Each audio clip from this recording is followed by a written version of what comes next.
Of this.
A very warm welcome to all of the esteemed guests, panelists, participants to this webinar on a very relevant topic, gluten-free and vegan products.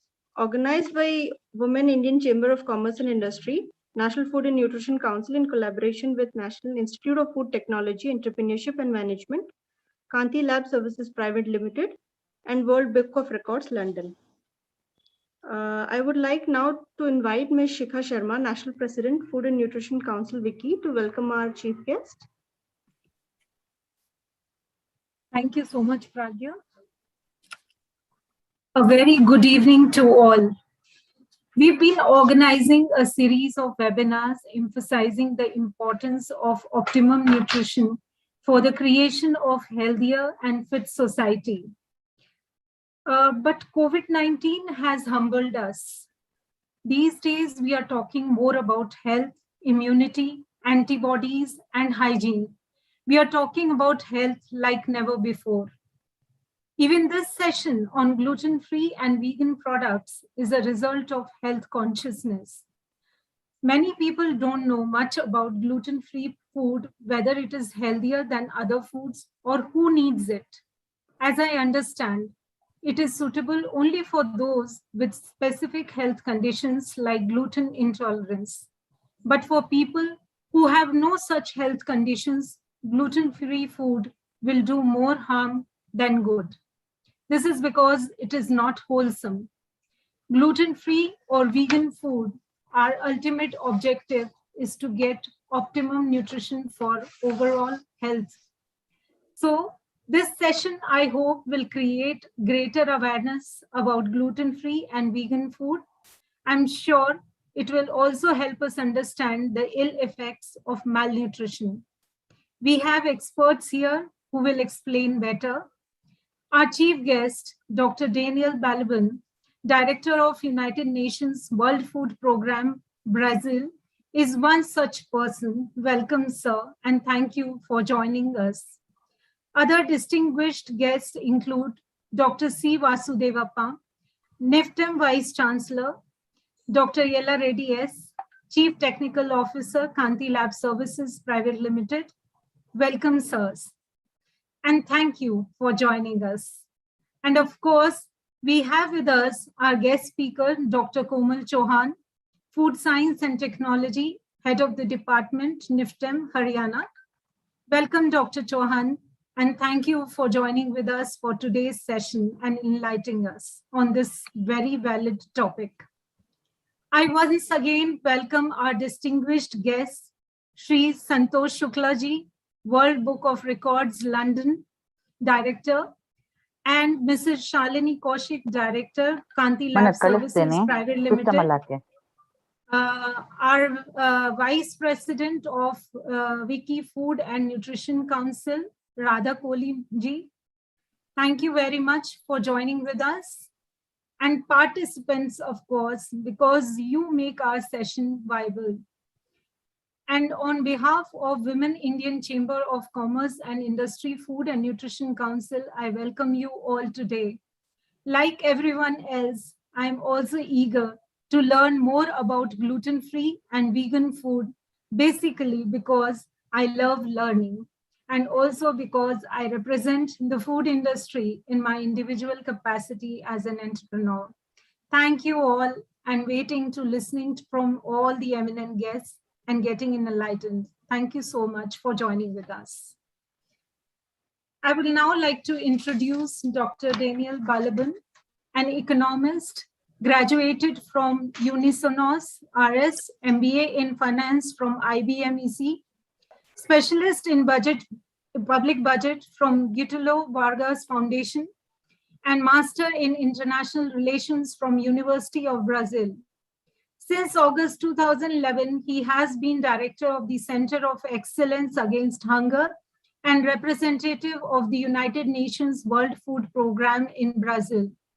From 2004 to 2011, he was president of National Fund for the Development of Education, municipality of the Ministry of Education, responsible for the execution of Brazilian educational programs.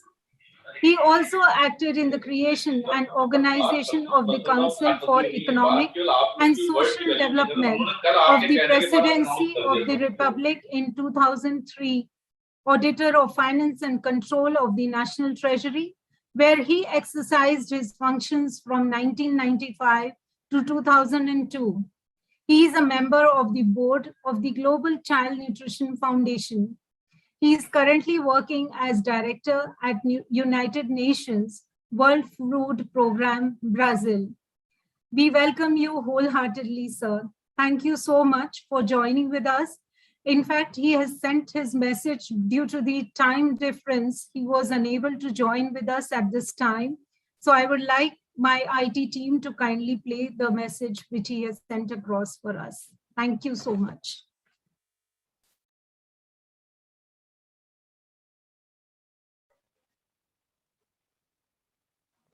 Hello, my name is Daniel Balaban. It's my pleasure to be with you today. I would like, first of all, to thank the invitation of the Indian National Food and Nutrition Security Council and the Women's Indian Chamber of Commerce and Industry. It's my pleasure to be with you. And I would like to give a special thank to Mrs. Shika Sharma that contacted me, and we tried to find a schedule to be with you. So it's my pleasure to be with you and try to talk with you about poverty and about hunger in the world. So I decided to organize a small presentation about this, and I will now present why do we still have poverty? Do we still have hungry in the world at these days? So thank you very much for the invitation, and I would invite you to follow me in this small presentation. Let's talk about poverty.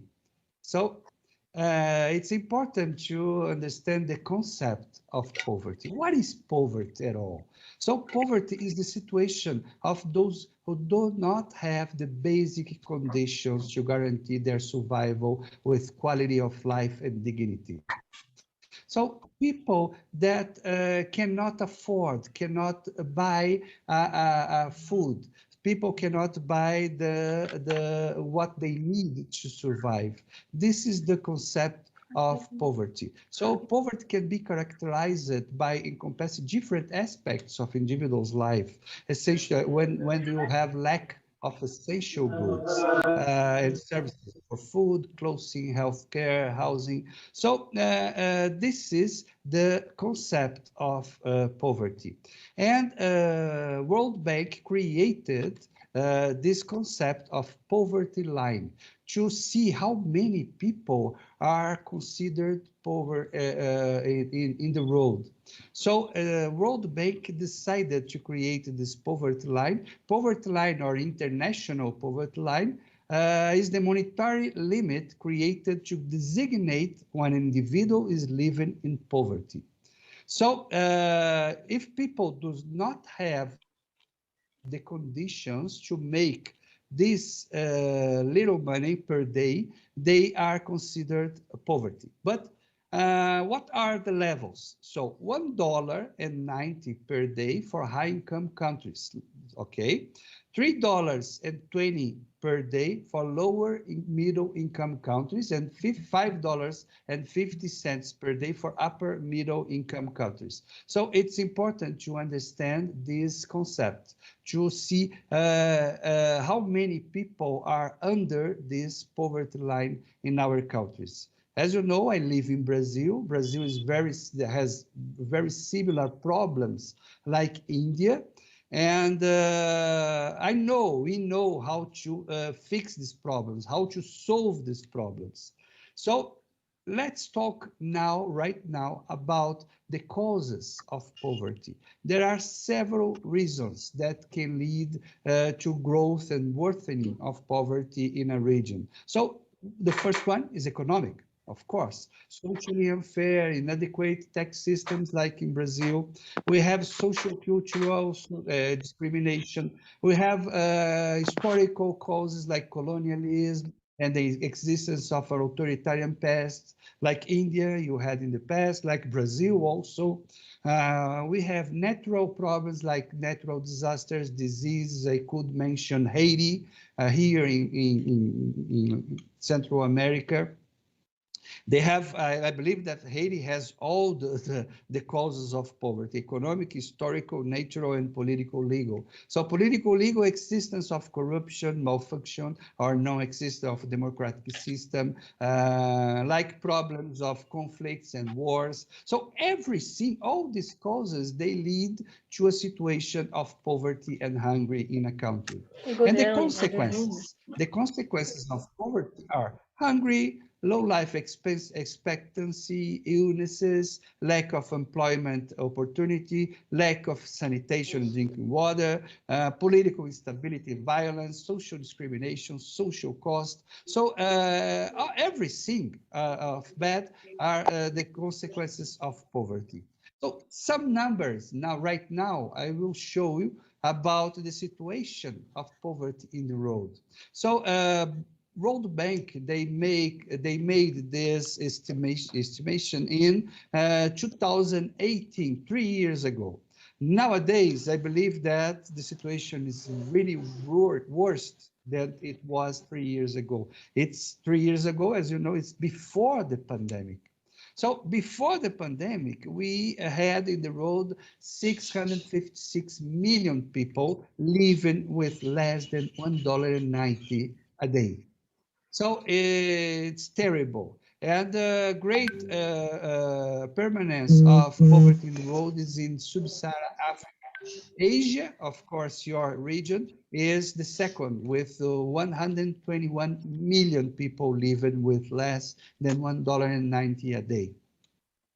So I put right now the 10 countries in the world with the worst situation, the highest level of extreme poverty. The first one is South Sudan in Africa, with more than 80% of population living in extreme poverty. India, right now, I made the estimation, is around 30% of people living below the line of poverty. So Brazil is almost there, is 26%. So we have a huge problem to solve in our countries.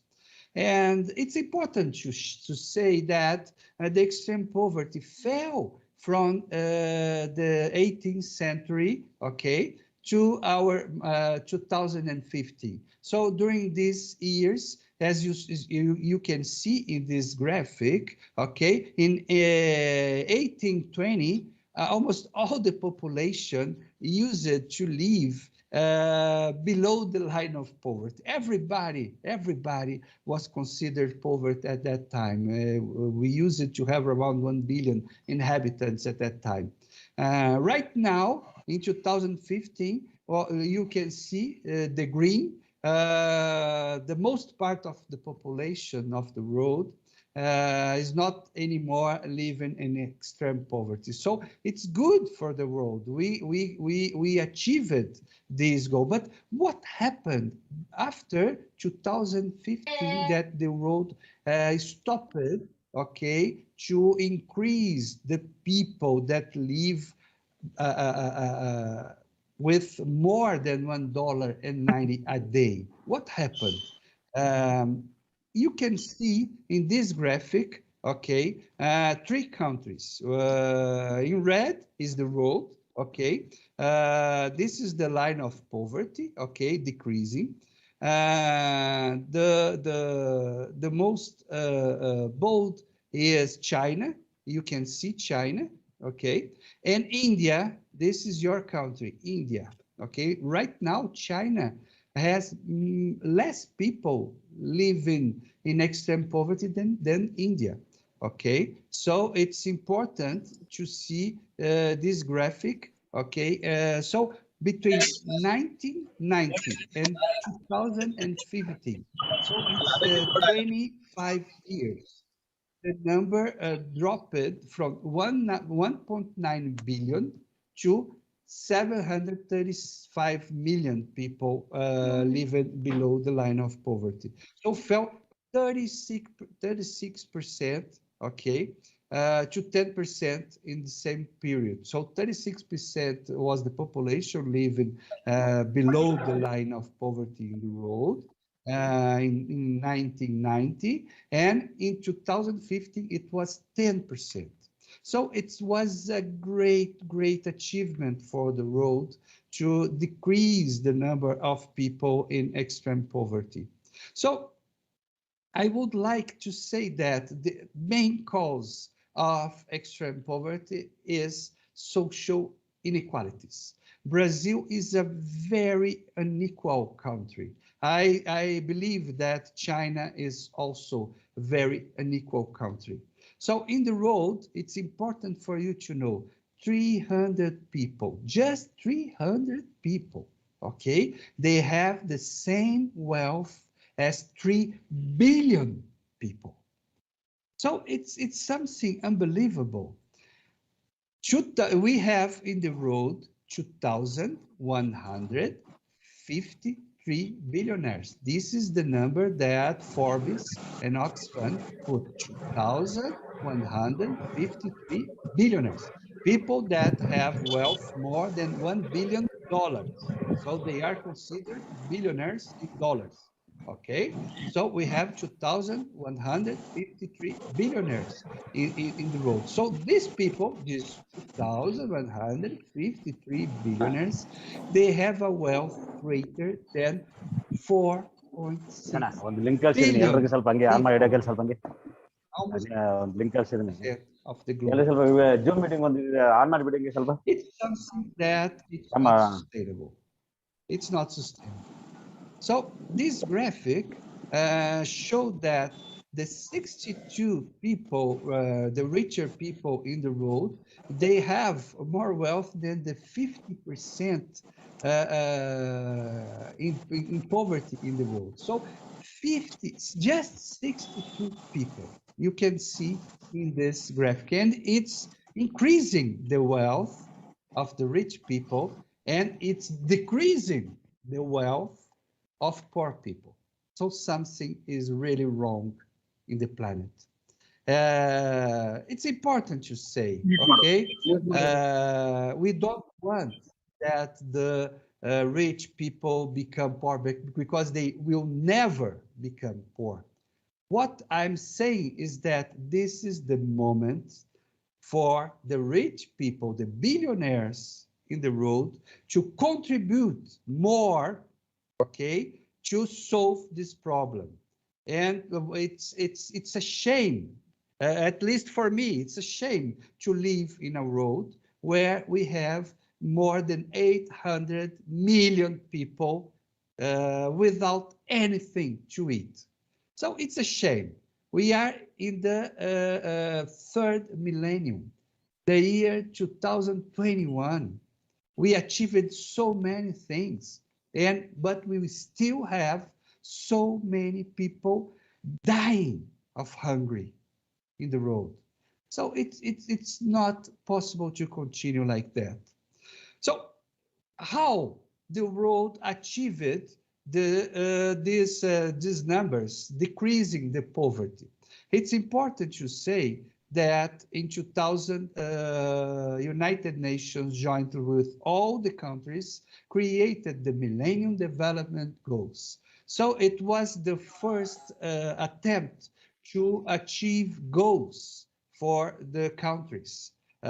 Really goals, because before that, as you know, United Nations, we use it, the countries use it to discuss and to talk, but they didn't do until there are really planning to solve the road problems. It was the first time that they decided to eradicate extreme poverty, to achieve educational situation for all, gender equality. Gender equality is really important.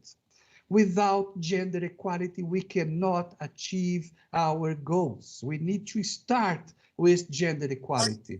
So it was the first time that they decided to talk about gender equality, to reduce child mortality. So these Millennium Development Goals was created for the time, the year 2000 to the year 2050.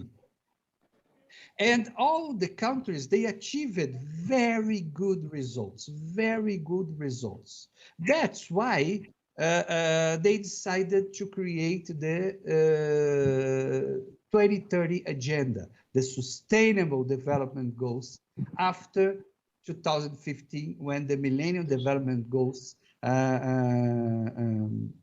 has come to an end.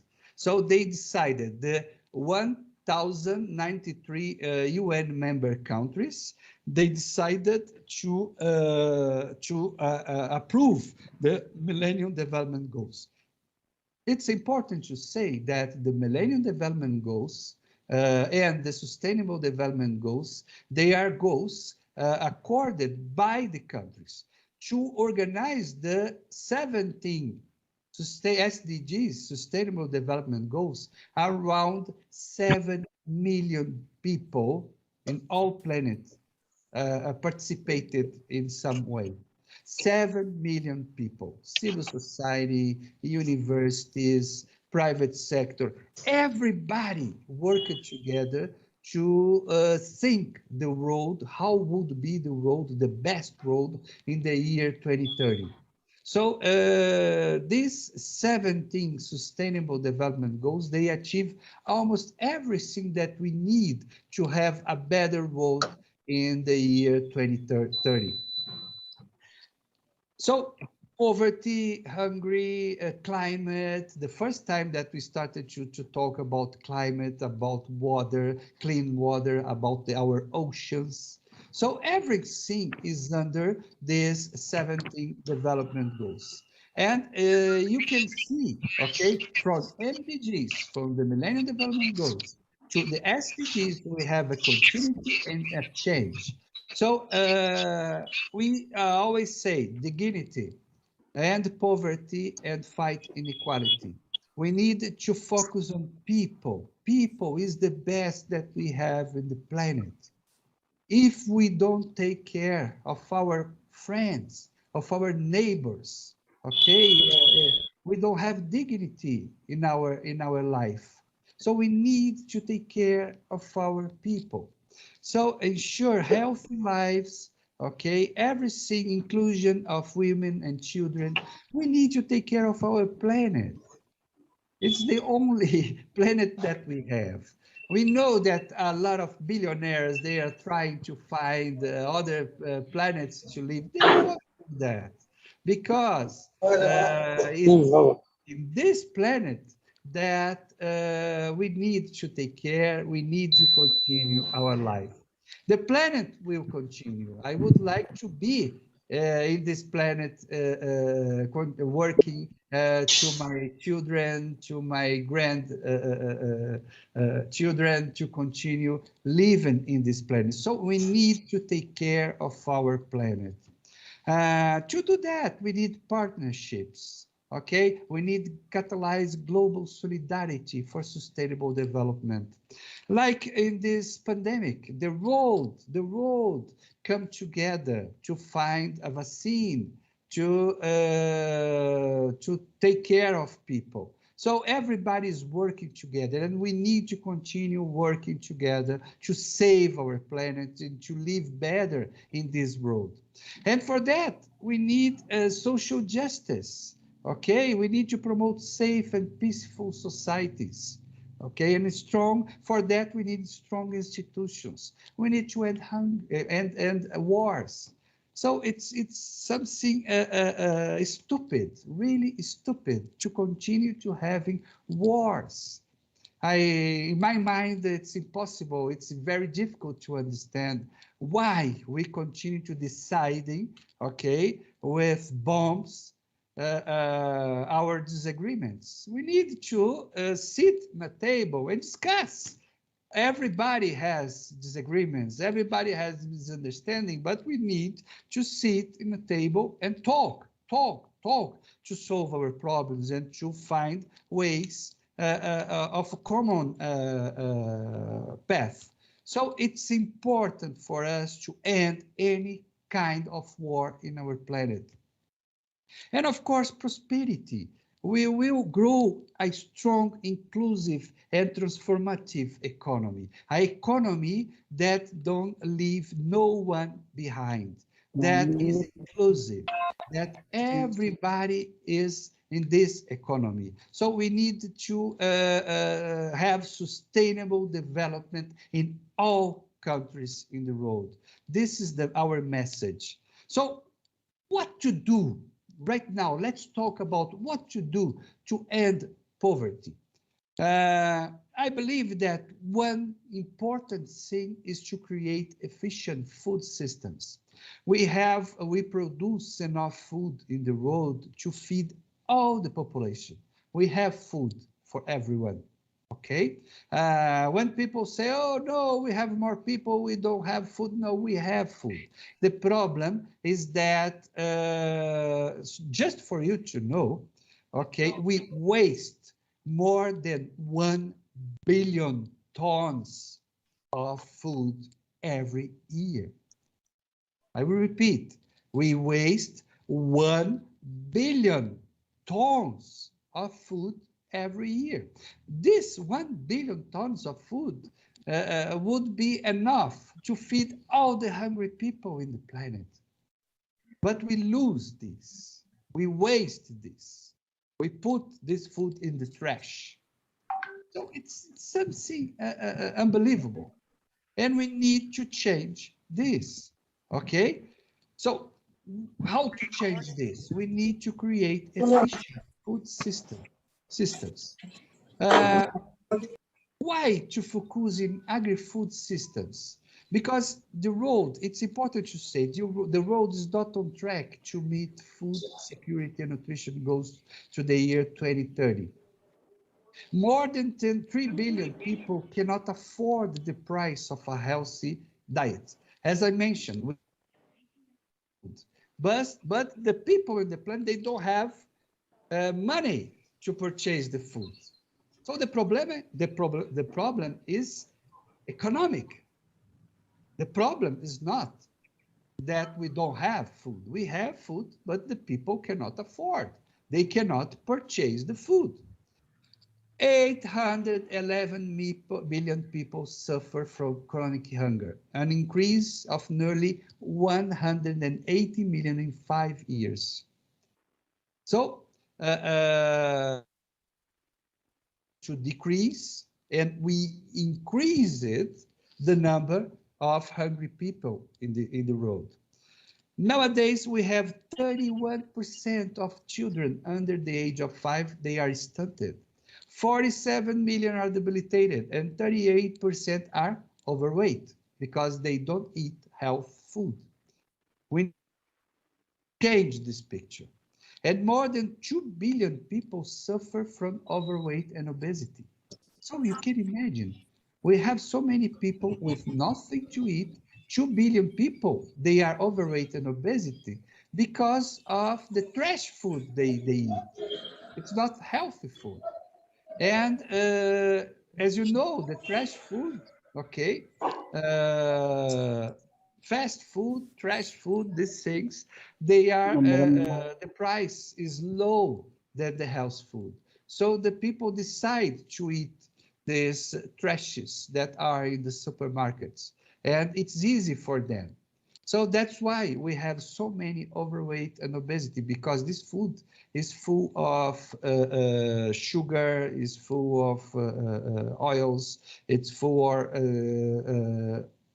without nutrition, things without nutrition, good nutrition. So they become overweight, they become obesity.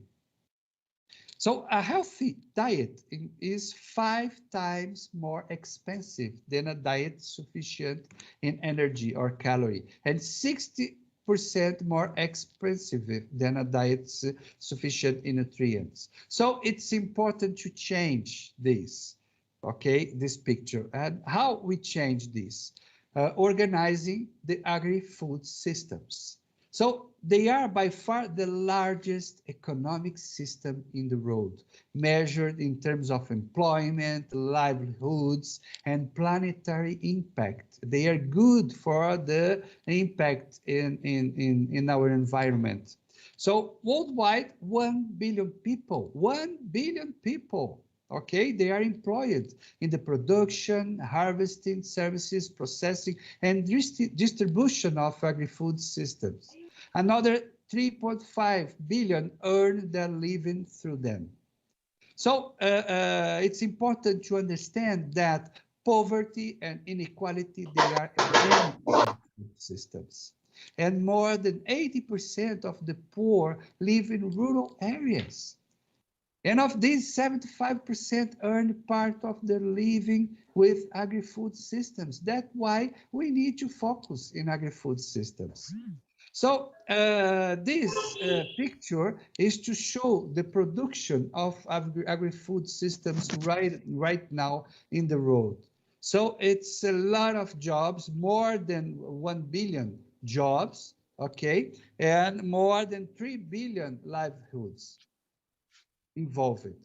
So it's important. This graphic shows that all the 17 sustainable development goals, they are linked with food systems. I won't mention one by one, but it's important for you after this presentation. I will send my presentation to you to see this graphic because it's very interesting. It's very important to see the importance of food and agriculture to solve our problems right now. So humanity is waging a war against nature. The UN Secretary Antonio Guterres said, and he is correct, because biodiversity is collapsing. 1 million species are at risk of extinction. Ecosystems are disappearing before our eyes. Deserts are spreading. Wetlands are being lost. Here in Brazil, we are now, okay, in the winter in Brazil. It was the worst winter that we ever had. Snow in some cities of Brazil. So you can imagine snowing in cities in Brazil. So it's something that we are having in the road. And in the north of the planet, we have the worst summer. Temperatures after 50 degrees Celsius in some parts of the world. So the world, we are destroying our road, and we just have this road to live. So it's time for us to discuss and to try to find solutions for our road. Every year we lose 10 million hectares of forests. Here in Brazil, we have the greatest rainforest in the world, the Amazon. And every year we are losing hectares of forest in Amazon because we have greed people destroying the forests. We need to do something. We cannot continue with this situation. In 2019, carbon dioxide levels reached 148% of pre-industrial levels. Today, we've reached 1.2 degrees Celsius warming, and we've already witnessed unprecedented weather extremes and volatility in all regions and all continents. So we are heading towards a thunderous temperature of rise of 3-5 degrees Celsius in this century. And we continue to listen to some people, some leaders saying that there's no climate change. They know better than our scientists. And we have evidence. We cannot ignore the evidence about the situation. So this is the moment, okay, to work with our leaders and to ask them. We need to do something to save our planet. So now I would like to bring you with some numbers. To do everything to create food systems, we need finance, we need money. And you can think, wow, the world doesn't have this money. How can we find this money to solve the problems? So I will show you some numbers about this. We made a study to eradicate extreme poverty, okay, by 2030. How much money we would need? So this study shows that we would need around $267 billion per year. So you can think, As I say, it's so much money. We don't have this money to eradicate hunger. So this money in this study is for to enable more food supply to the poor, job creation, financing for small business, improvement in their livelihoods, and rural and agrarian development. It's not to give food, it's to change their lives, to change the lives of these people. So we could save these people with $267 billion a year.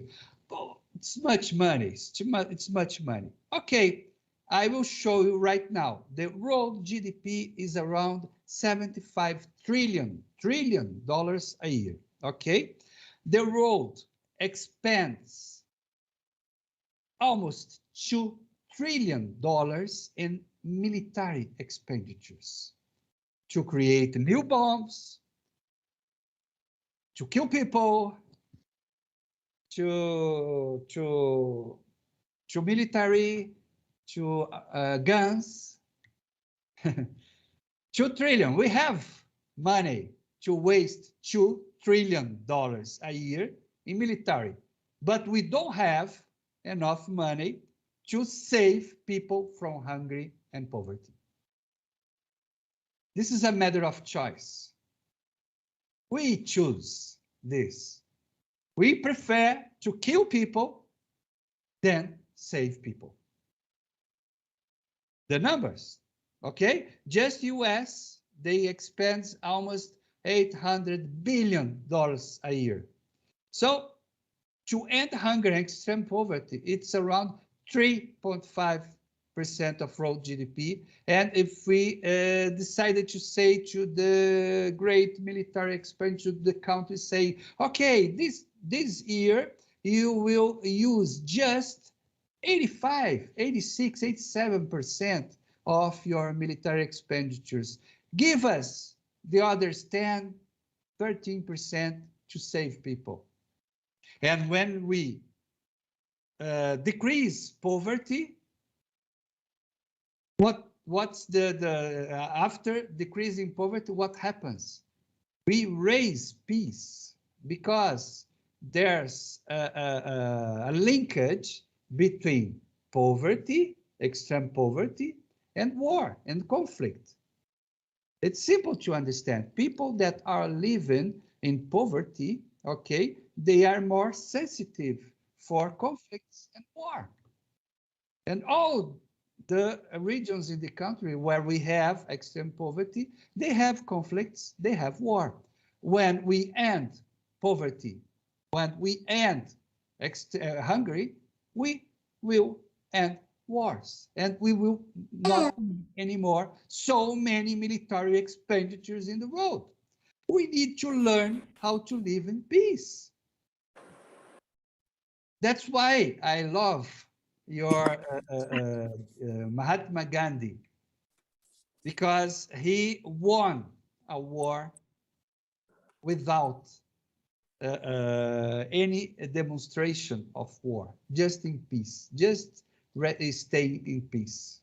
So I think that this is the great example that we need to take with us. So in short, to finalize, it's possible to end hunger and extreme poverty in Brazil and in the world and in India, okay? For that, we need to focus on decreasing the SDG 10, reorganization of tax policies, creation of income distribution policies. Here in Brazil, we are creating a lot of income distribution policies. I think that you need to do this in India. Strengthening economic inclusion policies for the most vulnerable. We need to improve education's quality, SDG 10 also. When we improve, it's not SDG 10, it's SDG 3. When we improve education quality, we need to grow investment in education, technical and vocational courses, small business support courses. And of course, we need to create food systems and support smallholder farmers to achieve the SDG 2, zero hunger and sustainable agriculture. I would like to finalize with something that was written by an Indian woman called Arundhati Roy. I don't know if my pronunciation is correct. Sorry for that. The name of the article is "The Pandemic is a Portal." And this article is very interesting, okay? I put here just a part of this article for us to read and understand. Coronavirus has made the mighty new and brought the road to a halt like nothing else could. Our minds are still racing back and forth, longing for a return to normality, trying to stitch our future to our past, and refusing to acknowledge the rupture. But the rupture exists, and in the midst of this terrible despair, it offers us a chance to rethink the doomsday machine we have built for ourselves. Nothing could be worse than a return to normality. Historically, pandemics have forced humans to break with the past and imagine their world anew. This one is no different. It's a portal, a gateway between one world and the next. We can choose to walk through it, dragging the carcasses of our prejudice and hatred, our avarice, our data banks and dead ideas, our dead rivers and smoky skies behind us. Or we can walk through lightly with little luggage, ready to imagine another road and ready to fight for it. I don't know you, I will fight for this new road without hunger, without poverty, where we can live in peace. So thank you very much. It was my presentation. I would like to be with you in India. I think that soon we can be together again. And I would like to say that it's important for us to continue working together, to believe that it's possible to create a new road. It's not easy. It's not easy, but it's possible. I think that we need to work together. We need to live in peace, and we need to believe that a new road is possible if we start to think about our neighbors, start to love, okay, each other. Love is the way. Love is the solution. So thank you very much for your patience. Greetings from Brazil, and soon I believe that we will be together and talk, looking eye to eye, and talk about solutions to have a better India, to have a better Brazil. So thank you very much, and I hope you have enjoyed it. Thank you very much. Bye-bye. Thank you very much, Honorable Sir. We are truly overwhelmed to have your esteemed presence. We truly appreciate your time to record the insightful and informative presentation on poverty, social inequality, geographical challenges, and guiding us to create efficient food systems to tackle food insecurity in the world. Such encouraging words and efforts to support our initiatives. It will be indeed our pleasure to have you personally grace one of our events once the pandemic is over. Thank you very much, sir. Now, over to you, Pragya. I would like you to invite a very distinguished guest for the evening, Dr. C. Vasudevappa. Thank you.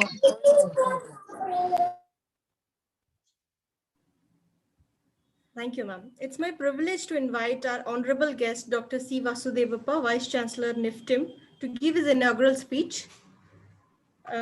Just a small introduction will include he has completed his graduation and post-graduation program in fisheries science and obtained a doctoral degree program from Central Marine Fisheries Research Institute. Initially worked as an extension specialist in Karnataka government, also worked as researcher in US Bangalore for 26 years and a dean of postgraduate studies in US Bangalore. He has established a fish farm at Hebal in collaboration with L&T under PPP mode, operated more than 10 national and 2 international projects.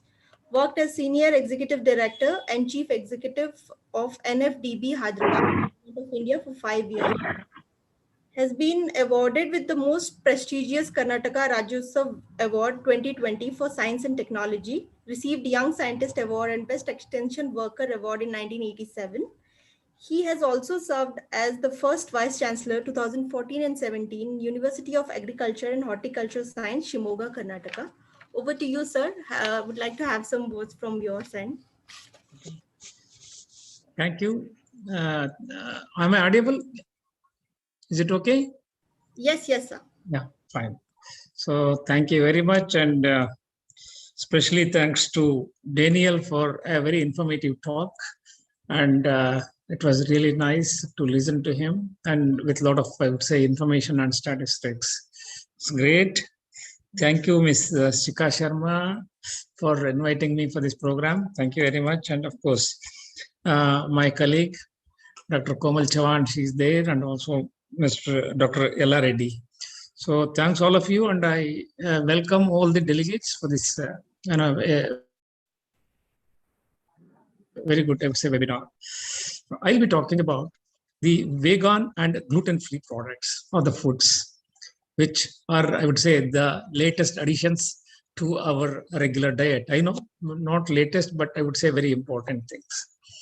Probably we know vegan means it is vegan diets exclude all kinds of meat. Could be meat, could be fish, could be poultry, could be dairy, and even the eggs and all that. And sometimes, we are, especially, I would say, for ethical reasons, we want to eliminate some of the foods which are manufactured or processed using some animal element in it. Probably sugarcane, the sugar from the sugarcane itself is an example where the bone char is used for clear as a clearing agent. So that's where I think this vegan is assuming importance slowly, and it is becoming a reality in India. Of course, there are people, especially in Europe and US, who are having a lot of problem of celiac disease, and they want to be vegans only. So that is how it is on the gluten-free products. So these are all things which we need to really look at very seriously. I know the benefits of these vegan diets is that now these findings, they show that vegans typically have lower body mass index, which of course is a measure of healthiness. So always it should be, if it is less, it is good. Then of course decreases the risk of type 2 diabetes, which otherwise India is a capital for diabetes, and almost every 1 in 10 people, they have the diabetics today. And then reduced blood cholesterol levels. This is something again which is more related to the heart part of it, and probably cholesterol. And we are listening the blocks, so many blocks he had, and this, that, and all that. Clearing that is an issue. So that apart, of course, the heart diseases are less among the vegans. That's what he's just said. I know it's because the fats are not there. The proteins are easily digestible, and probably the fiber content is more. So that is how I think these problems are less. May have a direct, I would say, a lower risk of certain cancerous diseases also. So that means it has a lot of advantage. I know to practice that is not that easy. So that's where I feel is very important. The factors that may be responsible for these health benefits may include, I would say, a higher intake of fiber. That is one thing which I said usually happens. Fruits, vegetables, nuts, legumes, and lower intakes of saturated fatty acids or saturated fat and cholesterol. These are the great advantage. Of course, I know for the vegans again, there could be a small requirement in terms of maybe the supplements like the calcium supplementation, vitamin B,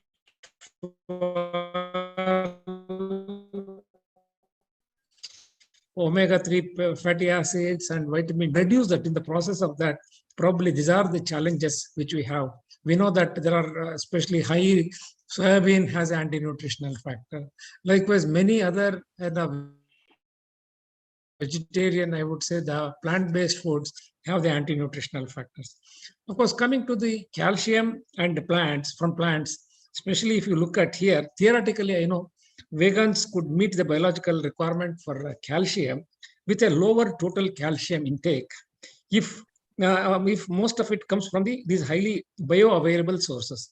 I know always the calcium is low, but how do we supplement it and complement it? That is what I would say very, very important.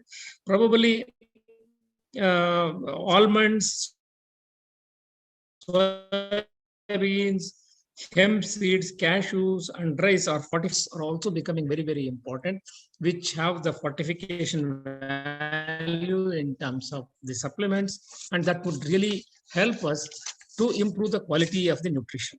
And of course, other foods such as even the white beans, soybeans, and maybe chickpeas, and sesame, and oranges, and figs, and things like that, they do contribute moderate amounts of calcium.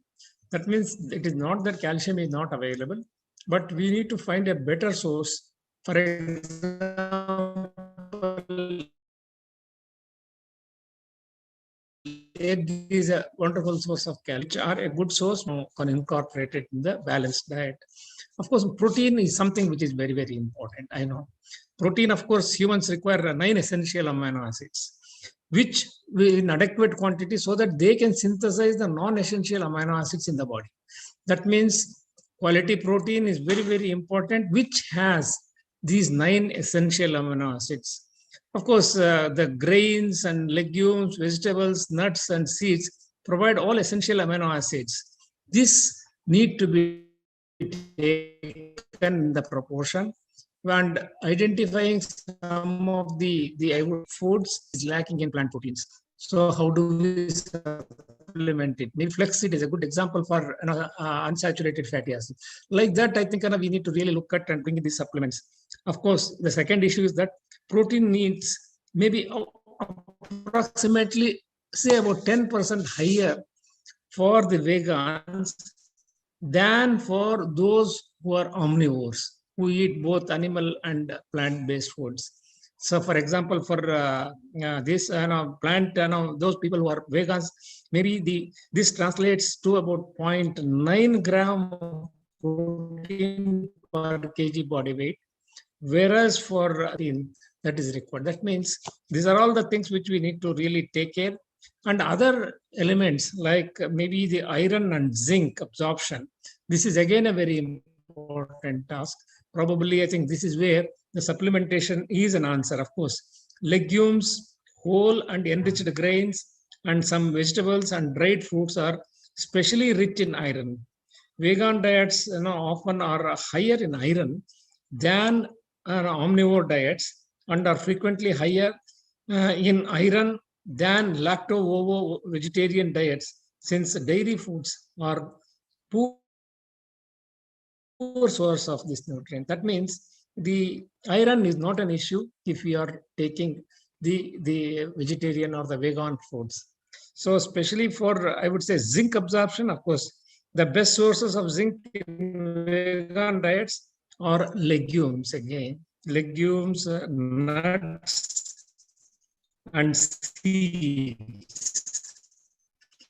So these things have to be taken. Of course, vegan encouraging whole grain bread, which can be a very good source.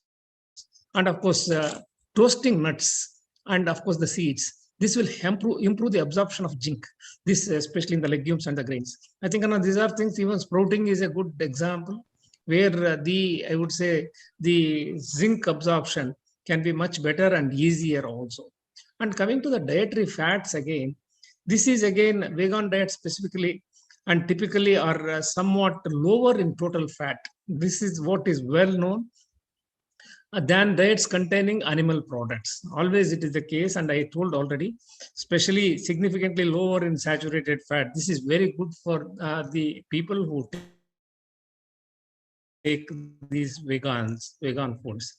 Vegans have no trouble meeting needs for essential omega-6 fatty acids and acid alpha and linoleic acid. These two things are ALA very important, and omega-3 fatty acids are very, very important. Probably we all know, even the what you call the flaxseed, ground flaxseed, the fat is poorly absorbed when it is whole. So if it is ground and then taken, probably the absorption of fat, which is very essential, which is very, very important and good. It has omega-3 fatty acids, and walnut, canola, and flaxseed oil are also a very important source of ALA. So I think we need to look at how actually we should derive our nutrients from the food which we always feel that which is good, which is healthy, which takes care of our human requirement, body requirement, and things like that. Of course, the essential supplements, as I said, probably vitamin B12 is very, very important. And this is, of course, always consume fortified food with the nutrient. So that means fortification is an answer here. We need to come up with a real good quality fortification, which will help. But again, the research has consistently shown that suboptimal B12 status among Vegas who don't supplement. So that means supplementation of this vitamin B12 is very, very important. Could be, I would say, in the form of cyanocobalamin, or could, and the research even suggests that methylcobalamin also can be used as a supplement for in the food for supplementing B12, improving the B12 status. And vitamin D, of course, again, its supplements or fortified foods are recommended. Again, vitamin D has become a limiting factor for every one of us, and deficiencies symptoms are seen very rampantly. Those who do not work in the field or in the sun, they are bound to get, even if you are in the tropical countries now, vitamin D deficiency is becoming very, very rampant. I would even say for the corona which we had, corona 19. So there also vitamin, and I would say especially vitamin D supplementation has been made mandatory because it provides the support to resist some of these, the bad, I would say, could be the antigens or the microbes and things like that, which are very, very important. Of course, that apart, I think, I would say the science, we need to plan our diet. That's where the whole thing, comes. And unless we plan it properly, we may not be able to translate the utility of that. And of course, there are maybe about some few guidelines we need to follow. That could be include good sources of well-absorbed calcium in meals. So we need to understand that which are all the sources which can directly get absorbed easily into the body system. That is very, very important. Otherwise, calcium deficiency has been found to be the major cause for anemia. And anemic, you can see, especially among women, the anemia is very, very common. And calcium, if it is not there, they will not be strong. And of course, incorporate at least 3 servings per day of legumes in the meals. So this is again a very important thing because legumes are supposed to be proteinaceous, nutritious, and also adds value to the food in terms of the essential amino acids. And that apart, of course, emphasize eating good source of vitamin C, which otherwise usually we miss out. The reason why people drink the lime water every day morning is to supplement the vitamin C. So like that, even some of the fruits like oranges and the mandarins and all that, they are also providing good amount of vitamin, better health and strength. And use food preparation practices that reduce the phytate content of foods. This has become a major issue nowadays. The phytate content has been causing a problem. And there are a lot of allergies which are developed due to the high phytate level. We need to reduce this and see that the phytate content is kept and as low as possible, which would help a better absorption and digestion of the food. That apart, of course, the fats, the healthy fats have to be consumed. The fried items have to be reduced, which will, I think, we need to really look at the various practices. And of course, choose always appropriate supplements. This is another very big thing, maybe vitamin B12, vitamin D, to meet DHA and EPA needs. And usually supplements with 200 milligram to 300 milligram of DHA and DFA combined 2 or 3 times per week should be taken. This is where I think we should not forget that we do need a lot of these, especially the fats, which are healthy fats, which we need to really understand. Of course, coming to the gluten-free diets, I know this is a very, I would say, controversial and a very highly, I would say, sensitive subject. Probably, so we know that gluten-free often is translated to grain-free. So that means we cannot use the grains. So then what do we eat for protein? What do we eat for the amino acids? What do we eat for some of the essential oils? I think this is where probably the vegan, I would say the gluten-free foods are becoming very, very, I would say, important. And that apart, of course, I know the grain-free diet is pretty self-explanatory in the sense the elimination of all grains, both refined and whole, from the diet, including maybe the wheat, oat, rice, rye, barley, buckwheat, then bulgur, corn, teff, and amaranth. So these things need to be eliminated. So if we eliminate, then what do you want to eat every day? That becomes an issue. So that's where I think we need to really look at. Of course, I know some people are very sensitive for some of these, the things. Probably only those people who are celiac, who have the problem of celiac disease, they need to be taken care, and a good advice and a good diet plan, all those things really need to be done. So if you look at the needs to avoid gluten, probably I think the clients and patients who have been diagnosed with celiac disease, they range from 0.7 to 1.7% of the population. It's quite huge. It is not small. But of course, many things go unnoticed in country like India, where people are yet to recognize the importance of this. But all the same, so the celiac disease is an, I would say, autoimmune disease in which the ingestion of gluten damages the small intestine. So this is where I think it is the site for absorption of all the digested food.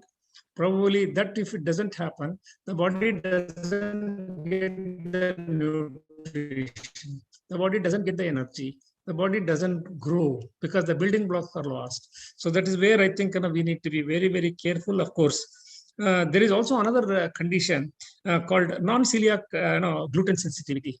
This is again another set of people who are non-celiac, but they do have this gluten sensitivity again. So symptoms which are almost similar to the celiac disease. Maybe here the additional symptoms could be like bloating, and then cramping and diarrhea. These things are, I would say, they create the problems, and also to be recognized even if they are celiac disease. So then we need to really avoid, do we need to really avoid wheat? I know, yes, it is true for especially the celiac patients. Those, of course, they are with irritable, I would say, bowel syndrome. This is one thing which they need to really, especially understand. And who have a fructose tolerance, they need to, avoid. Maybe fructons are polymers of, I would say, the fructose molecules. So we need to look at these things and then probably get it diagnosed and take a better treatment.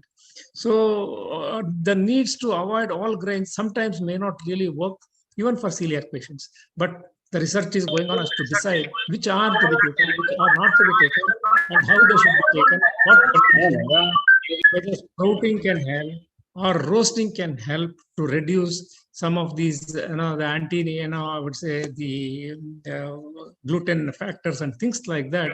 So that's where I think we need to look at seriously. Probably the one thing which we need to really understand is, so with an exception to celiac patients, everyone should consume a balanced diet rich in, I would say, plant-based foods, including a variety of whole grains.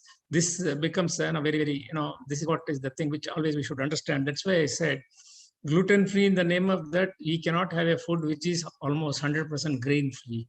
So grains are the major source of protein and of course the carbohydrates and the fats and all that. So finally, I would like to just make a mention. A combined gluten-free and a vegetarian diet should be very well planned. Like gluten-free diets, as typically followed, maybe high in fat and low in carbohydrates, because the carbohydrate is a major problem for the gluten thing, and fats can be increased, which can give the energy which is essential, that is required, and all that. For many vegetarians with celiac disease, following a gluten-free diet can be a challenging transition. I know that's what I said. Even in Europe, gluten-free they talk, but very difficult to manage their health. So this is what I thought I should just share with all of you. Thank you very much. And wish the webinar all the success. Thank you. Thank you so much, sir. Thank you for your valuable thoughts. Thank you. Thank you so much, sir. Thanks a lot for your esteemed presence with us. And we would like to work with NIFTM in future too.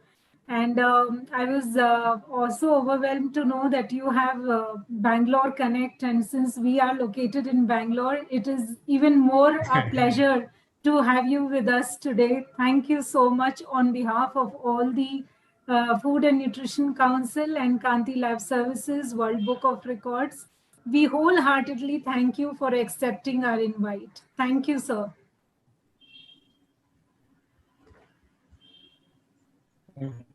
Thank you. Thank you. Thank you. Thank you, sir. I would like now to introduce our guest speaker, Dr. Yella Reddy, CTO KLSPL. Dr. Reddy obtained his MSc in Organic Chemistry from SV University, Tirupati, and PhD from Mysore University. He has worked as a senior scientist for more than 33 years in CFTRI Mysore, and also have guided PhD and several MSc students. He has published more than 50 research papers in national and international journals, presented more than 30 research papers at various symposia, filed 15 patents in more than 15 processes, and few transferred to industry. Dr. Reddy has won several awards like Best Research Paper for American Oil Chemist Society, Association of Food Scientists and Technology, and CFTRI, Best Process for Tamarind Candy, and Best Scientist by CFTRI. Dr. Reddy, as a principal investigator, has undertaken several research projects for government and private agencies, sponsored and consultancy projects for industry.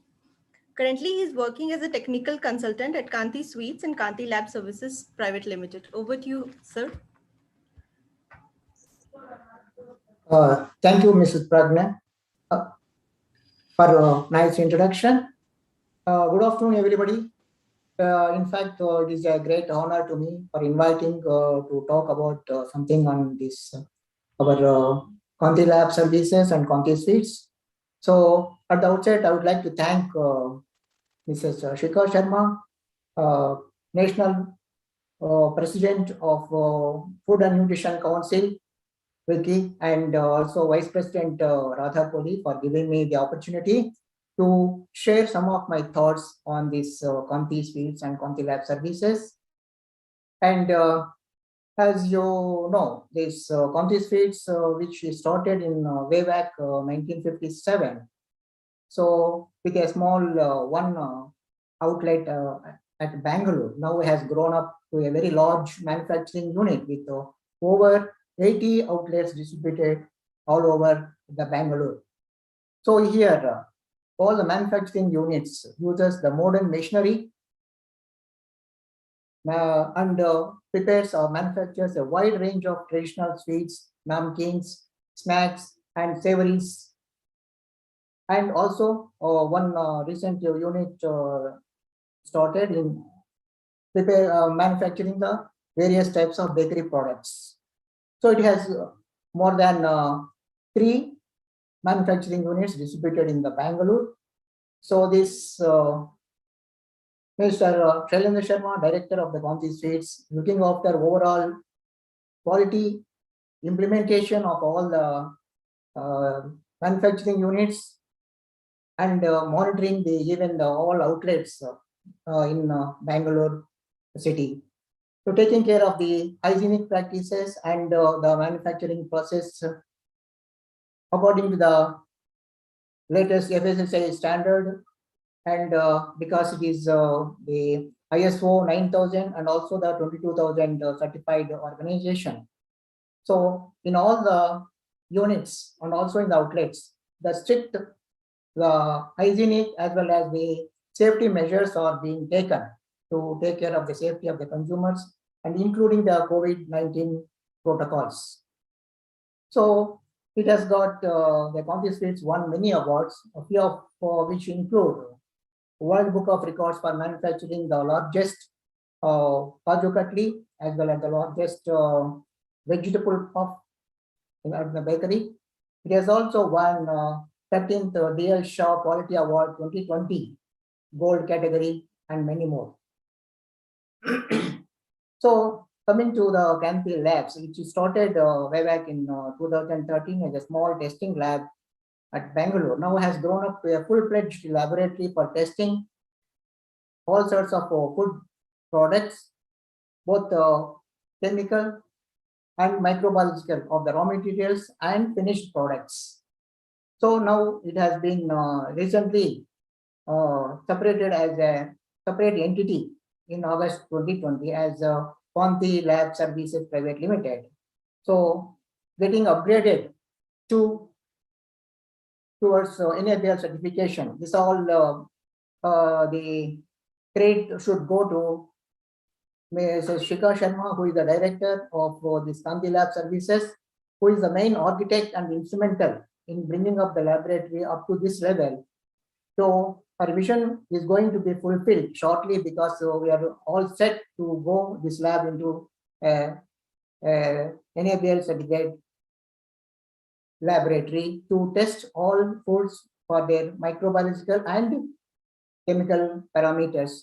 So in addition to this shelf life as well as the nutritional profiles are being tested and being displayed in the outlets, all the products for the health conscious consumers and the safety of the consumers. So the Kanti Lab Services is all equipped with the latest infrastructure facilities as per the NABL standards, and for testing all the quality parameters, starting from the raw materials to the finished products, and testing of the shelf life of the products and their nutritional profiles, because the nutritional profiles are very important to label it on the products for the sake of the health conscious consumers, because everybody nowadays is looking for the labeling before they consume it, because health consciousness is at most important nowadays. So here we are going to have all the specialized experienced analysts and following the standard methods of analysis, strict protocols we are following to test all the parameters of the food materials, both chemical as well as the microbiological products. So the constant vigil is there on the quality aspects, because Mr. Shikha Sharma is leading the quality team, constantly monitoring the quality of the products, see that the quality products are delivered to the consumers. At each step, the quality is maintained, starting from the raw materials to the finished product, reach to the consumer. All the levels are being monitored. So the great efforts are being made by under the leadership of Mrs. Shikha Sharma.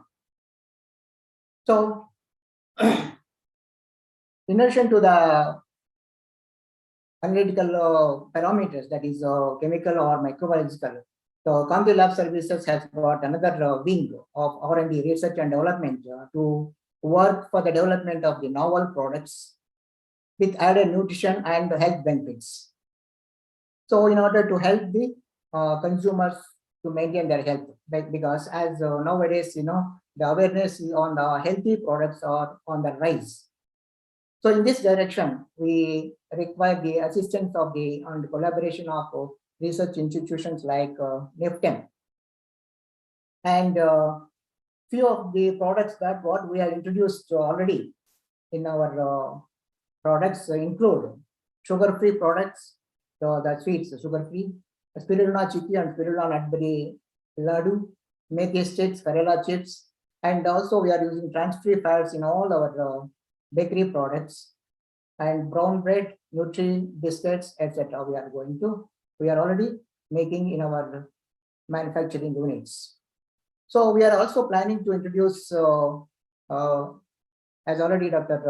Vasudev told, that we are going to have gluten-free bakery products, and also we are venturing into the vegan sweets for the needy and health-conscious consumers. Because the rising awareness of the celiac disease, that already Dr. Asapa has mentioned about this disease, which is an intestinal intolerance to gluten, has increased the demand for such products, that is gluten-free products. So, but while having the gluten-free processing of the gluten-free products, we have to take care of what are the quality parameters that are imported by the gluten are going to be affected, especially the elasticity of the dough, the aeration properties, the volume of the product, and especially the texture part of it, which are contributed mainly by the gluten. So what are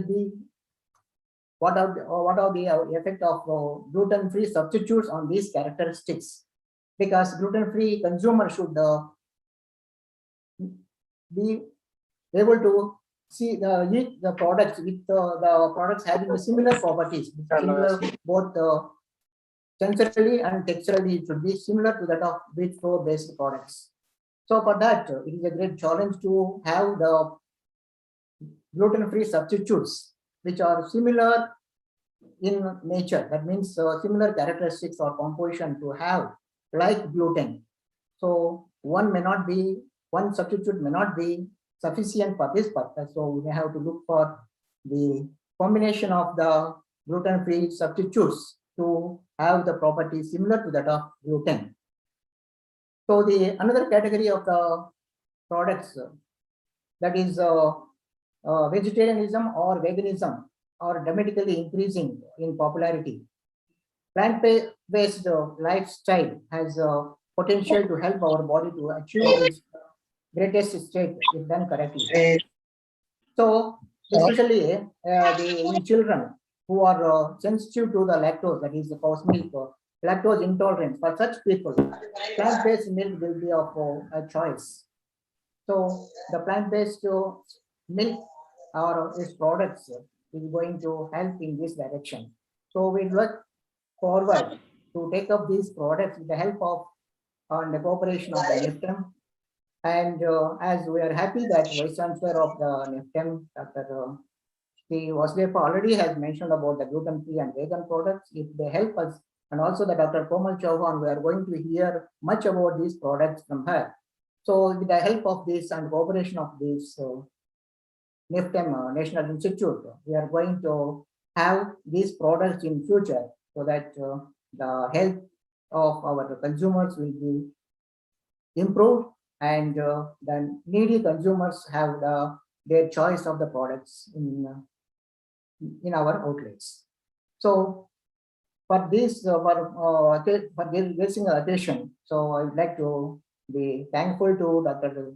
K. Vasudevappa and Dr. Kumar Chauhan, and there we seek the cooperation of this great institute in future, so in our manufacturing or in our R&D scheme, whatever we are going to take up in future. So thanks for all the people. Thank you for listening. And once again, I will thank Mr. Shikha Sharma for giving me this opportunity. Thanks, one and all. Thank you.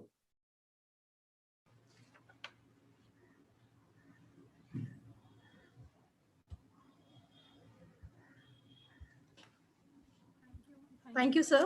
Thank you so much. What do you, Pragya? Yeah.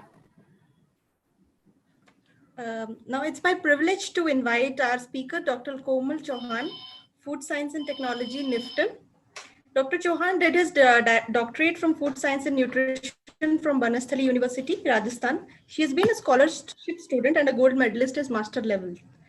She has a teaching and research experience of more than 2 decades. Dr. Chauhan has been working in the area of nutraceuticals and functional foods. She has worked on various projects sponsored by UNICEF, UGC, DST, SERB, MOFPI, and Ministry of Tribal Affairs, Madhya Pradesh Government, WCD, Government of Kerala. Ma'am, if you can speak some few words on this topic. Thank you so much. First of all, I would thank Kanti Labs, and especially my sincere thanks to the CEO of Kanti Labs and Ms. Sangeeta, who had been constantly pursuing with NIFTM to actually give this talk and to work in collaboration.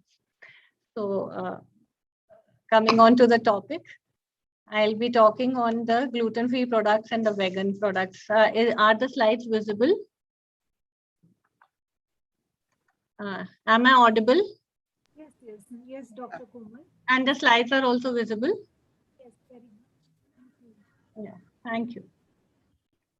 So I'll be covering in brief, basically the gluten, the sources of the gluten, the kind of allergens, and the mode of action, basically the diagnosis, the gluten-free products, veganism, pros and cons of the being a vegan, and the sources of the proteins for vegans, because basically proteins are lacking in the vegan diets.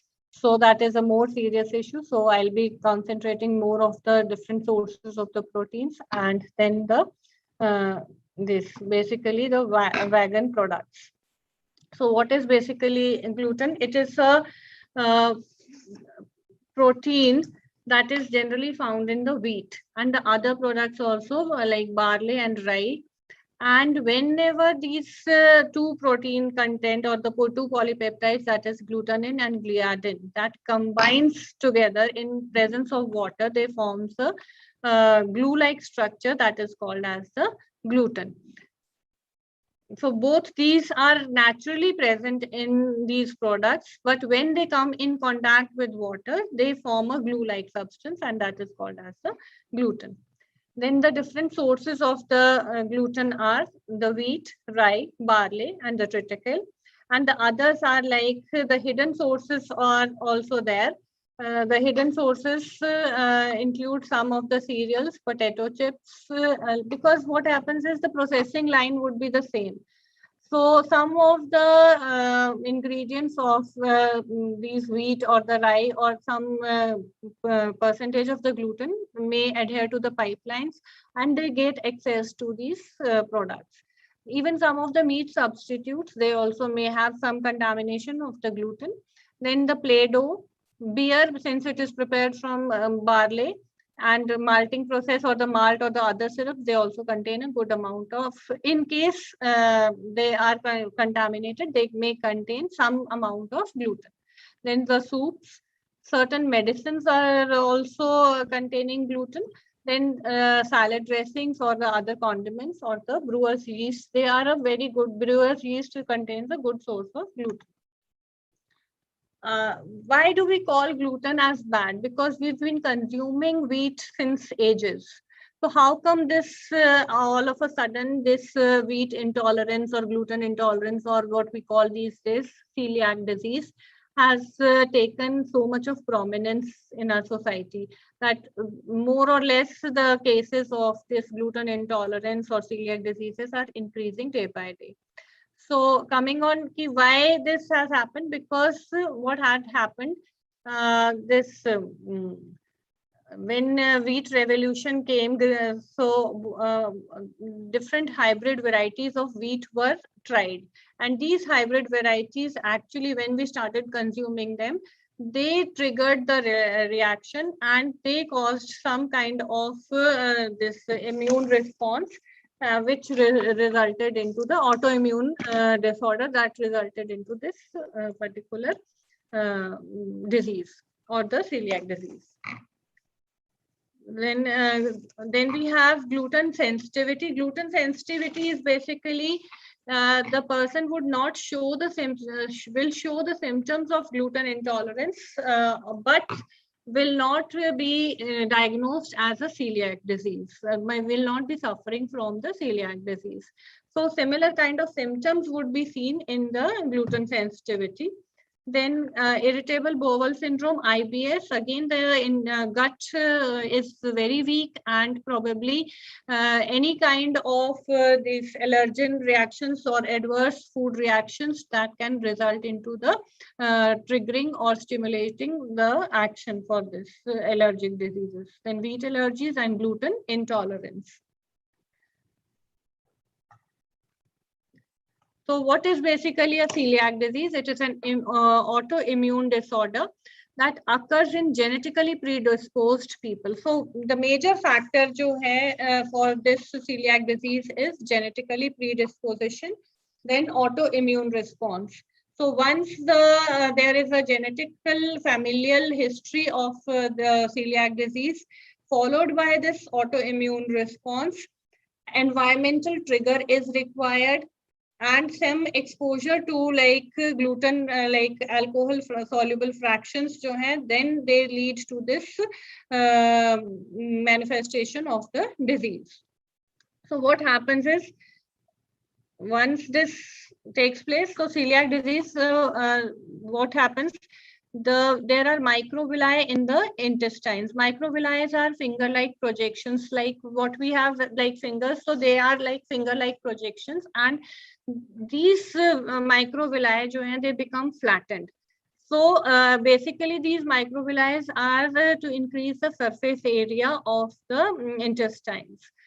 You can well imagine there is if we have a tube-like structure, and this tube is just having a straight structure, then the surface area would be less. And if it is folded several times like finger-like projections, then the surface area increases. So it basically, these finger-like projections or microvilli increases the surface area for the absorption. But when these finger-like projections become straightened, instead of having those finger-like projections, these villus become straightened. That is called as the villus atrophy. That is degeneration of these villus starts. So that results into the celiac diseases. This can also be identified as the Marsh score. So there are different techniques by which we can identify whether the person is suffering from a celiac disease or not. So first, like there is a different stages. So first stage is called as the 0 stage. This is a normal gut or the small intestine showing several microvilli projections. You can see it has n numerous number of microvilli.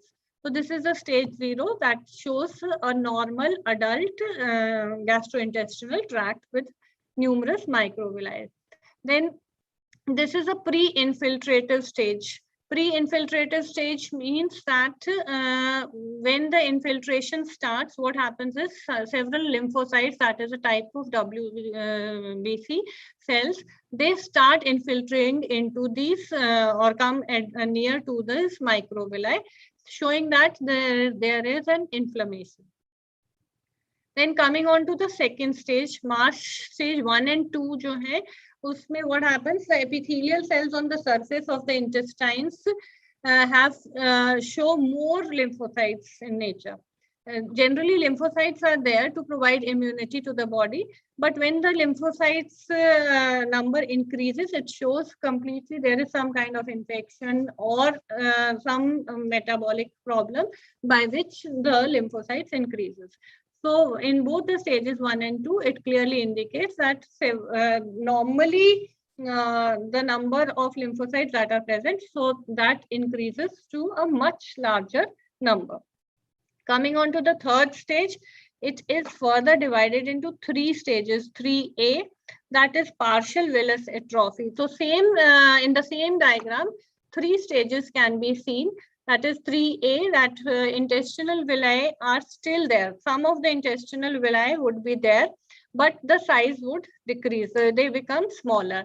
And then there would be subtotal or fully total atrophy following in the 3B and 3C stages. And that will lead to total shrinkage of these microvilli. That indicates the surface area is getting flattened. Then coming on to the fourth stage of the MARSH scores, that is total atrophy of the microvilli, and the gaps between the microvilli are basically called as the crypts. So these crypts also become shrunken, and finally the person suffers from the celiac disease and shows several symptoms also, and is unable to digest the food. Because wheat, these gluten, it starts interfering, and the absorption or the surface area decreases. So the person shows several symptoms and suffers from micronutrient deficiencies also. And the diagnosis, there are many processes by which we can diagnose celiac disease. Like the most important is like the blood test, which gives the complete confirmation for the celiac disease. That is tissue transglutaminase or IgA test. If it comes positive, then the person is recommended to go for biopsy. And once the biopsy is done for the small intestines, from all these stages, what we had actually discussed in the previous slides through the MARSH score, it would be clearly indicating whether there are anti-endomysial antibodies, deaminated gliadin proteins are present, deficiency of IgA, and then capsule endoscopy is the most important tool by which the person can be easily diagnosed. Person is suffering from celiac disease. Then in some people, what happens is there are some manifestation of the symptoms that can be shown. First is the digestive discomfort, and it's clearly visible from the disease. Then we have like the person would show other symptoms like headache, migraine, chronic fatigue would be there. Skin also shows some acne, herpetiformis, that is follicular herpetiformis or keratinosis is seen. Then coming on to digestive disorders, constipation, diarrhea is recurrent. Pain and nausea would always be there. The condition may become worse, that there would be and swellings, and the person is not even able to request all the participants to kindly mute themselves.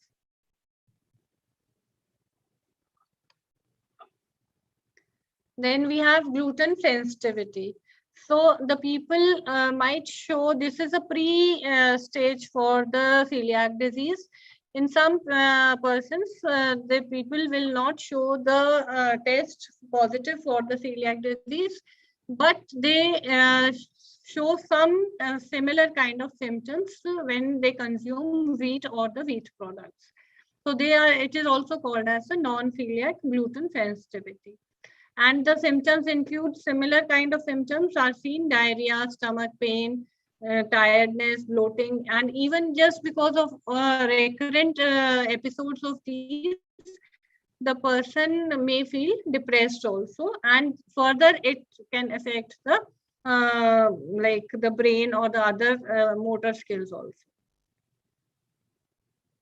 Then we have gluten-free grains or the foods. So some of these products that are available are like ragi, bajra, sorghum. These are very common, which do not contain the gluten content. But the problem is, if we are using the same processing line that is being used for wheat or wheat products, rye, barley, then some contamination of gluten can get access to these products also. So specifically for each product, we need to see the labels. Whether they contain any kind of the gluten or not. So the other is like meat products, poultry. Then nuts, tubers, fats, and oils are generally deprived of gluten. And these are some of the commonly consumed gluten-free products that are available in the market with different brand names. Then, as we all know, that ragi is generally called as the mandua, and it is a very important millet grown in India. It is a very good source of calcium, and nowadays, since millets are gaining importance again, so people are shifting more towards the consumption of the millets. And being a rich source of calcium, it is being used in South India. It is commonly used, but in North India also now this is preferred, especially for the making of chapatis also and baked products also. Then we have bajra. This is also a major millet that is called as the pearl millet, and having can be given to the people who have gluten intolerance. And for the यार user ने आज ही refund मार दिया है, लेकिन आपके पास details आ गई client से या फिर अंडरराइटिंग ने एक्सेप्ट कर लिया है उसको, तो आप पहले उसको एनबी से रीओपन करवा लीजिए और एनबी ही मेरे को request. Can you please mute yourself, whoever is speaking? Then we have sorghum. Sorghum is also used in the baked products, even some of the like sweet dishes, to improve the texture of the recipes. Initially, most of the sweet dishes or baked products were prepared from the refined flour, which is also nowadays not basically prompted to make the baked products or the other foods from the refined flours because of some digestive disorders. So the refined wheat flour is being replaced by sorghum, and it has a lower glycemic index, so very good for diabetes also. And it is given to the patients that is suffering from GIT disorders, that is gastrointestinal disorders like constipation, IBS, that is irritable bowel syndrome, and more for the obesity, because it is a very good source of fiber also. And having a low glycemic index, it regulates the blood glucose level. Then we have Amaranthus cerulei. That is a vegetable source, but it contains all the essential amino acids. So it is a good source of protein also, and a very good source of fiber and like magnesium and iron. Then we have buckwheat. This is mostly used in North India only during the time of these festivals, especially when the people fast.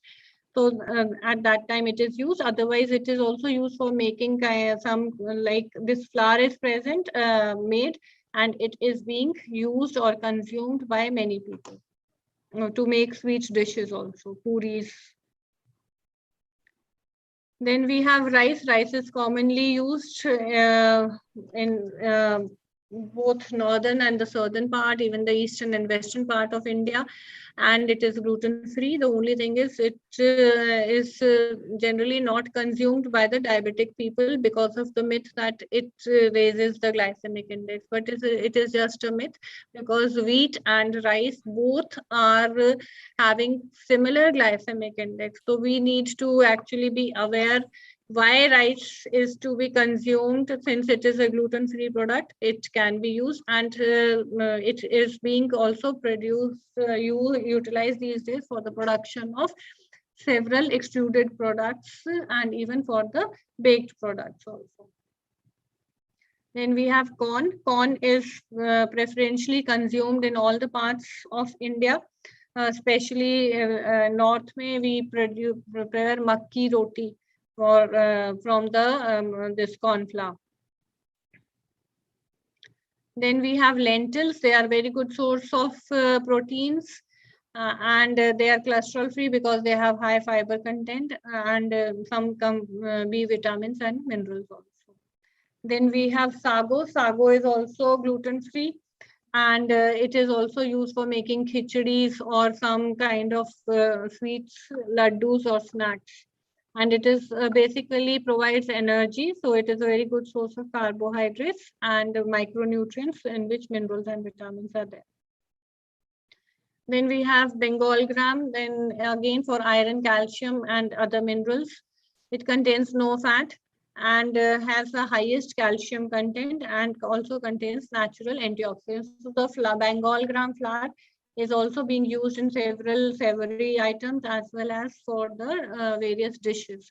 So these are some of the products that can be consumed by people suffering from celiac disease. And then we have small millets. As we have major millets and then we have small millets, they are being utilized for various products, for the traditional dishes, for baking, for extruded products, even for the weaning foods because of their nutritional profile and bioavailability also. Then there are different gluten-free flours available, which like banana flour, sweet potato flour, pumpkin flour, wine flour, and these flours are actually being used to improve the physicochemical properties of the novel food products that are coming into the market. Like for example, banana flour is generally prepared from the unripe green bananas, and it mimics the traditional grain flour. So it can be actually used as a multi-grain flour when we mix or a composite flour when we mix it with other flours that are available. And it is a very good source of fiber, carbohydrates, and besides that it contains resistant starch. So resistant starch jo hai, that is not digested in our body. Basically it resists digestion, so it adds bulkiness to the diet and it improves the insulin sensitivity, and in certain cancers it is being prescribed. This can be consumed. Then we have sweet potato flour. Again, for physicochemical properties are improved, different products are being synthesized utilizing the sweet potato flour. It is a good source of vitamin A and C, and also comparatively it has less sugar content. Then we have pumpkin flour. These are all being utilized. Pumpkin flour as such, and the pumpkin seed flour is also being utilized. Pumpkin seeds are very good source of proteins, so they can be included in the diet of the celiac patients. Then we have wine flour. So generally what happens is when we extract the juice from the grapes, so the agri waste that is left, that is the grape skin, if we ferment it further and then dry it, it becomes a good wine flour with a like brown color or wine color, and it is a good source of fiber as well as proteins, and it can be used as a supplement for the baked products. Then coconut flour is also being utilized in several savory items as well as in the baked products, and even for it replaces generally the regular flours that are being used. So that was about the gluten-free products that we should consume to prevent any kind of the symptoms, because the only nutritional management for the celiac patients is they have to restrict the wheat and the wheat products. So it becomes monotonous if we keep on consuming the same food. Like it is difficult for a person who is suffering from celiac disease, and if he entirely depends upon the these maize flour, makki ka atta, or the other flours.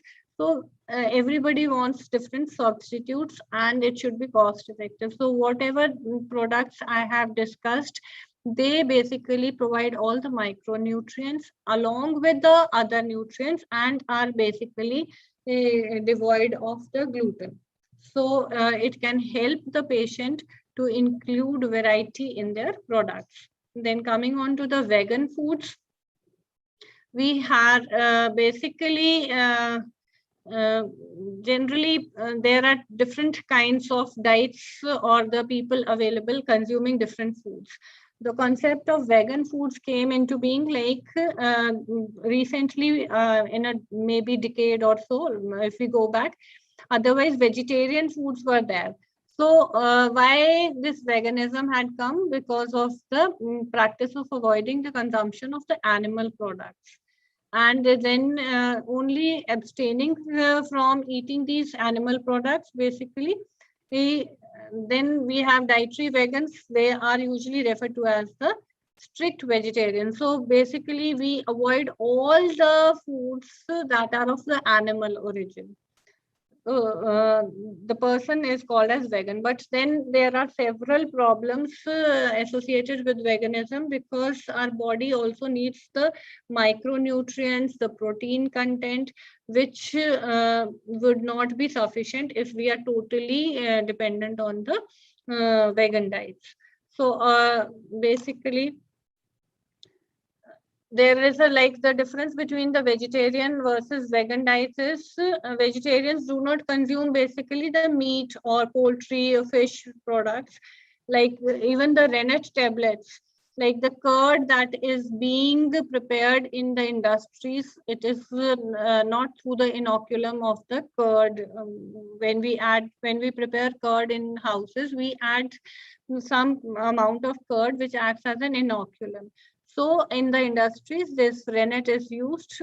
So that is also an enzyme that is extracted from the animals. So if this is also used, so they will not consume. Then gelatin, it is prepared, it is an incomplete protein and prepared it is utilized in several ice creams may use hota hai to prevent crystallization. Then we also use the like for purification of sugars, we use phosphorus or some gelatins also. So that is also we need to see particularly that green circle is there on the label that indicates that the food is totally vegetarian. And then vegans जो है totally they avoid all these. Why people choose to be a vegan? Because of the ethics, because they don't it is against the animal slaughtering. It is opposed to psychological and physical stress to the animals. The health risks associated is because when we consume more of the animal products, we are more susceptible to heart diseases, type 2 diabetes, cancers, premature deaths. It is not, I'm not saying that people who are consuming non-vegetarian diets are more susceptible. There are individual variations, but since they contain good amount of fats, less amount of fiber, so these days we need to maintain our diet and regulate our weight. So it is always better to consume vegetarian diets. Then side effects are linked to to avoid any side effects linked to the antibiotics. Then there are environmental factors also. There are carbon footprints, greenhouse emissions seen for the animal food diets and the vegan diets. There is a marked difference between the two. Then the challenges and the solutions would include vegans are at a high risk of developing several micronutrient deficiencies, because like specifically B12, omega-3 fatty acids, they are not available in the plant foods. Vitamin D, so that comes from the sunlight.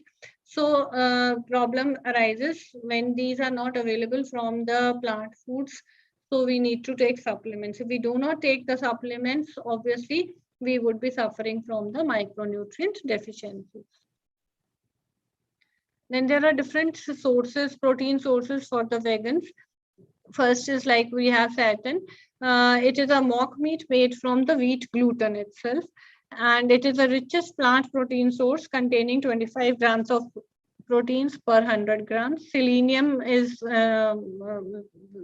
present in good amounts, besides containing iron, calcium, and phosphorus. And this has to be avoided if the person is suffering from celiac disease or gluten sensitivity. Then we have tofu, tempeh, and edamame, and that is basically the products from the soya bean. And then it is tofu jo hai, it is made from the curd, and it is a good source of calcium also.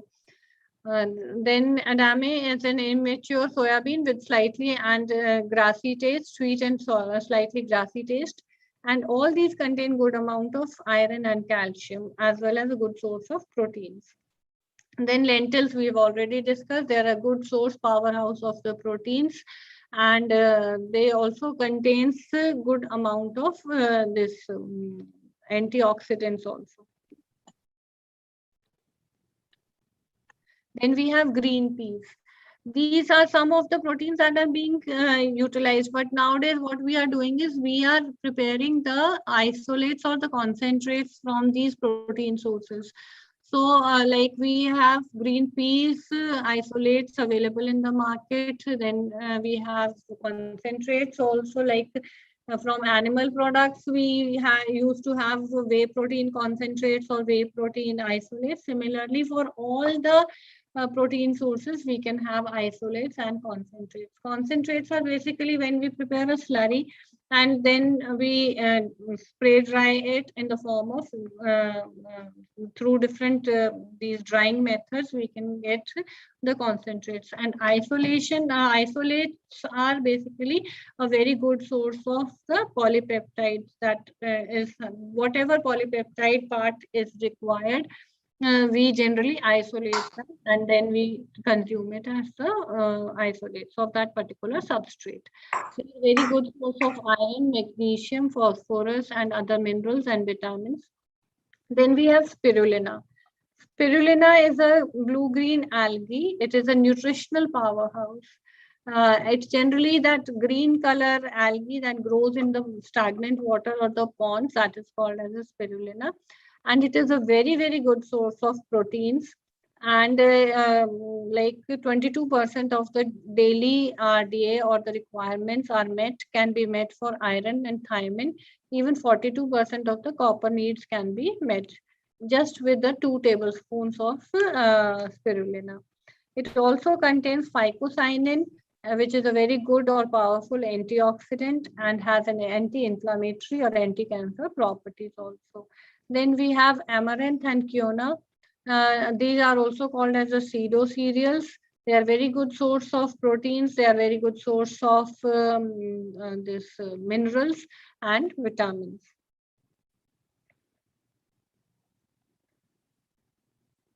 Then we have nutritional yeast. It is a deactivated strain of the Saccharomyces cerevisiae, and it contains 14 grams of protein, 7 grams of fiber, and it is an excellent source of minerals and B complex vitamins, including the B12. Like for the vegans, generally they come across the B12 deficiency. So yeast is a good source. We can incorporate this nutritional yeast into the fermented products and then we can consume them. Then we have spelt or the teff. They also belong to the category known as the ancient grains. And spelt is a type of wheat only and it contains gluten. So we cannot recommend this for the people suffering from this gluten intolerance or the celiac disease. But teff jo hai, that is gluten free. And both are good sources of different micronutrients, fiber, and B vitamins. Then we have hemp seed. That comes from the cannabis sativa plant. Initially, hemp was banned in many countries, but the hemp seed has been found to be a very good source of proteins and a very good source of antioxidants. So many studies are going on these days on hemp seed oils, as well as after the extraction, the oil seed cake that is left. It is a very good source of proteins. So just because of the hemp contains a kind of a compound which basically leads to some kind of hallucination. So hemp was not given the status of the food. But nowadays studies are being undertaken for the hemp seed or the hemp seed oil to give the status of the food.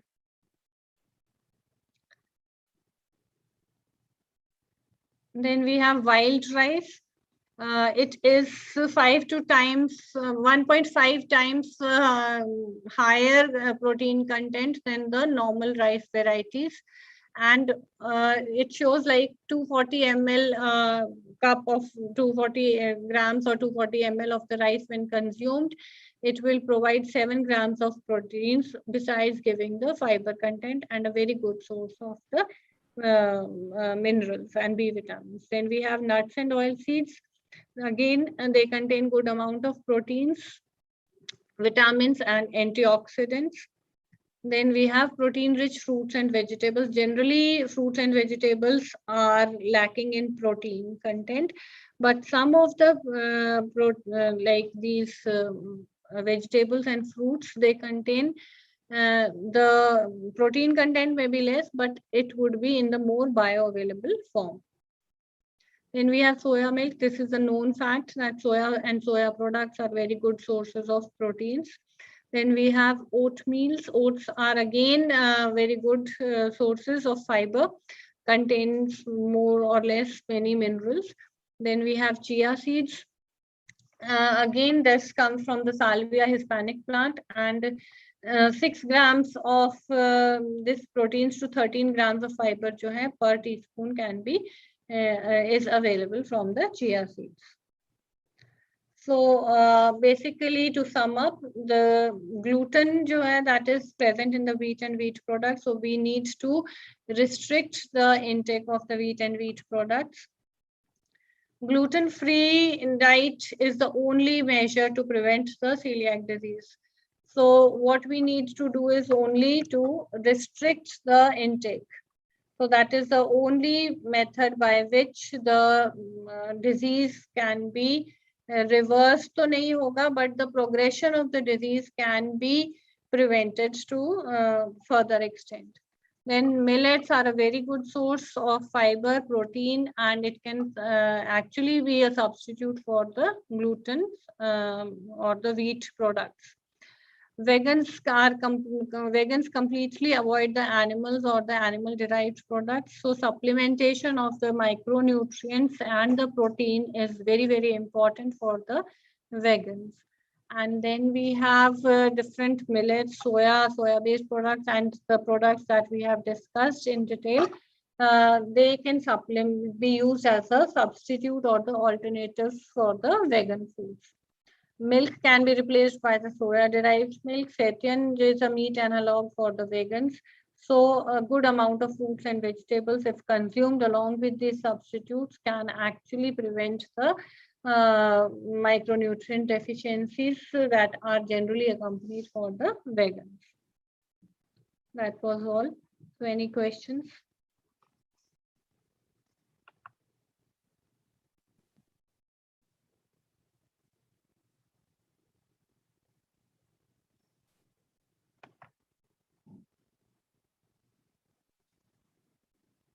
Thank you so much, Dr. Komal. It was indeed very self-explanatory, I must say.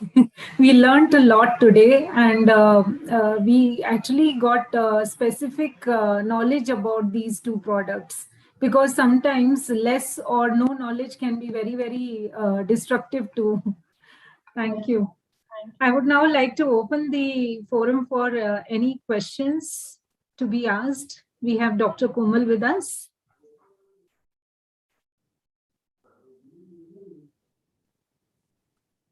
I think we have first question coming in from Dr. Yella Reddy. In fact. Yeah, Madam, Dr. Komal, what will be the best substitute for gluten, whether alone or in combination, to have the similar characteristics of the gluten in particularly the bakery products, which imports the characteristics of the gluten, that is elasticity for aeration or the textural characteristics of the bakery products, combination or the isolation, the substitutes.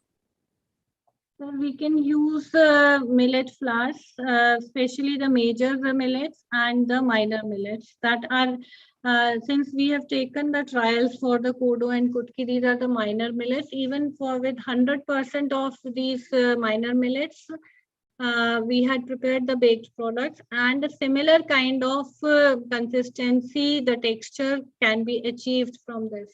we had totally used these minor millets and some of the major millets also, and the product that was achieved, or like we saw, the textural properties, the physicochemical properties were more or less similar to the product that are being prepared from the refined wheat flour or the whole wheat flour, and some of the gluten being added artificially to it. Especially in the bakery products, which is required is aeration property and the textural property, which is imported by, that is a sponginess, that honeycomb texture, either it's bread or in biscuits. So to get these properties, the combination of the fruits, because they are the proteins in other either millets or other cereals will not give that elastic property like gluten. So how to get that, whether it is addition of some additives or some will help us? What we are using is some of the fats or the modified starch. Injection bit fail ಆಗಿತ್ತು ಅನ್ಸುತ್ತೆ. Modified starches also that we are using in some of these baked products that can also help in the improving the texture or the physical chemical properties, like maltodextrins. Okay, thank you. And the other sources, what you have told, madam, I request others to please mute yourself.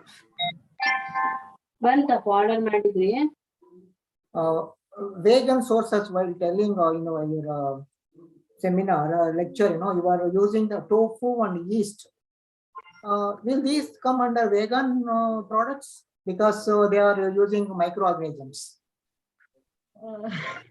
The fact that is there again, that yeast is produced from microorganisms but fermented, but still it can be considered as vegan food itself because it is a byproduct of fermentation, sir.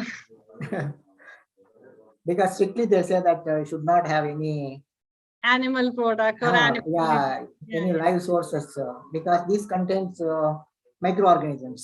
Any fermented products like tofu and yeast also. So like that's what I was asking. So these vegan products, whichever is substitutes, especially for dairy milk. So what are the best source you can have from the plant source? I've listed down many of these like flours also and different products also, which can be used to supplement the proteins as well as the micronutrients. Because some of these things will not match in the nutritional composition of the dairy milk. So may require some supplementation with some other nutrients.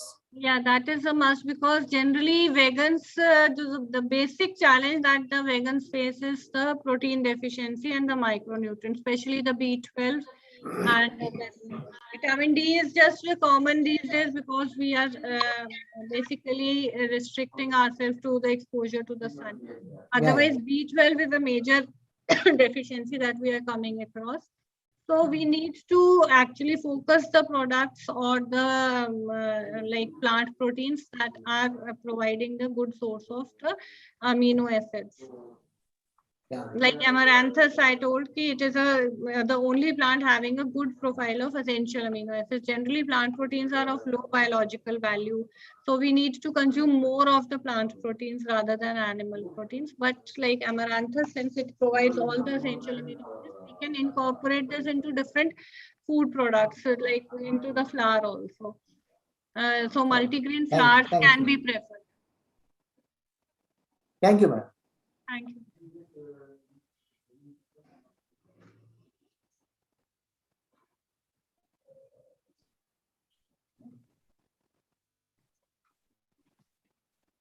Do we have any other questions?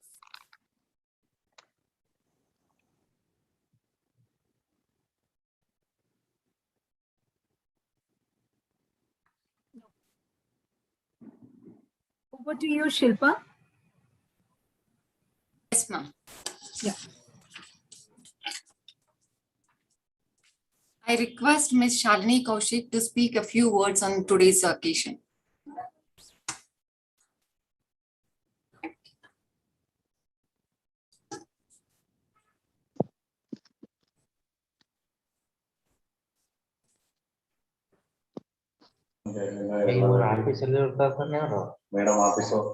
Thanks, Shilpa. Am I audible, Shilpa? Yes, ma'am. Okay. Good evening, everyone. I, Shalini Kaushik, Director of Kanti Lab Services Private Limited, would like to thank all the organizations who have collaborated with us today to make this event successful. I would also like to extend my heartfelt gratitude to all the esteemed speakers today who have enlightened us with the knowledge and wisdom they have on today's topic of gluten-free and vegan food products.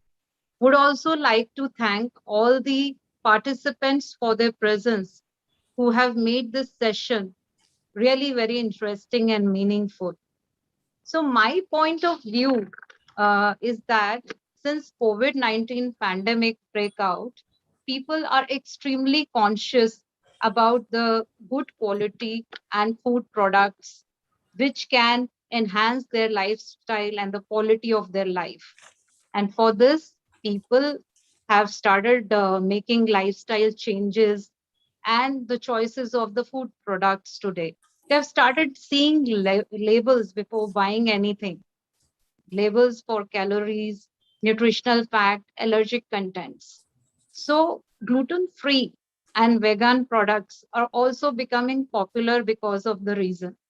And they are recommended for people basically for the lifestyle diseases. So they can correct their lifestyle diseases. But as our eminent speaker just rightly said, before making or starting the choices of these products, one need to be very careful because they are lacking in some micronutrients. So people have to take some additional supplements also. So with this, I conclude my point of view and wishing all of you here a very happy nutritional National Nutrition Week, which is observed in India from September 1st to 7th September every year for the awareness of nutrition. Have a very happy and healthy living. Thank you so much. Thank you so much, ma'am, for your valuable inputs on today's session. Thank you so much. Okay. Good evening to one and all. One and all present in the session. It's an honor for me to get the opportunity to thank you all the dignitaries. On behalf of Kanti Lab Services Private Limited and my own, I would like to express my gratitude to all esteemed delegates of the webinar for their presence and contribution to make this webinar a great success. I extend my heartfelt thanks to our Honorable Chief Guest, Mr. Daniel Balaban, Director, United Nations, World Food Program, Brazil, to take out time from his busy schedule to grace the event by sharing the recorded video presentation on poverty, social inequalities, and sustainable development goals on food and agriculture sector. We thank you, sir, for your valuable, informative, and interesting facts about the food insecurity in the world. I also extend my sincere thanks to our honorable guest, Dr. C. Vasudevappa, Vice Chancellor NIFTEM, for taking out his precious time in spite of his busy schedules to give an inaugural address in this event and also sharing the valuable inputs in the importance of various supplements to include in our regular diet to have a healthy way of living. Thank you so much, sir. It's an immense pleasure to thank our honorable guest, Dr. L.R. Reddy S., Chief Technical Officer, Kanti Lab Services Private Limited. You have been an exemplary mentor and we are always been grateful to you for your kind technical guidance, support and kindness. And you are the beacon of knowledge. We have been fortunate to have you with us, sir. Thank you so much. I also extend my sincere thanks to our speaker, Dr. Komal Chauhan, HOD Food Science and Technology, NIFTEM, enlightened us with her knowledge on gluten-free and vegan products and was really informative.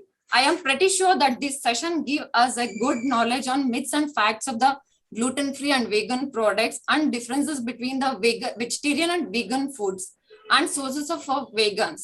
Thank you so much, ma'am, for this valuable and informative session. I wholeheartedly thank you. I wholeheartedly thank Ms. Shika Sharma, Director, Kanti Lab Services, and National President, Wiki Food and Nutrition Council, for introductory address and enormous cooperation in organizing this event. And also extend my sincere thanks to Ms. Shalini Kaushik, Director, Kanti Lab Services Private Limited, for gracious presence on this occasion. Last but not the least, I must thank this organizing team and supporting team, Shri Santosh Shuklaji, President, World Book of Records, London, President, South Asian Chamber of Commerce and Industry, and Dr. Harbin Arora, President of Wiki, and Ms. Radha Kulli, Vice President, Wiki Food and Nutrition Council, Ms. Vasanta Kavita, co-founder of KC Reddy Welfare Foundation, and Shri Pramit and Shrikant Ji, founder 75 at 75, and Shri Shailendra Sharma, founder Kanti RPS Memorial Trust and Director Kanti Sweets and Kanti Bakes and Flakes. Thank you so much. Thank you one and all. Thank you, Shilpa. Thanks for a lovely vote of thanks. Thank you, Dr. Komal. I can't thank you enough. You've been the anchor of this whole event. Had you not accepted our request, I wouldn't have planned this event for the Nutrition Week, which is being celebrated all across India. Thank you very much. Thank you, Dr. Yella Reddy. Thanks for your esteemed presence. Thank you so much.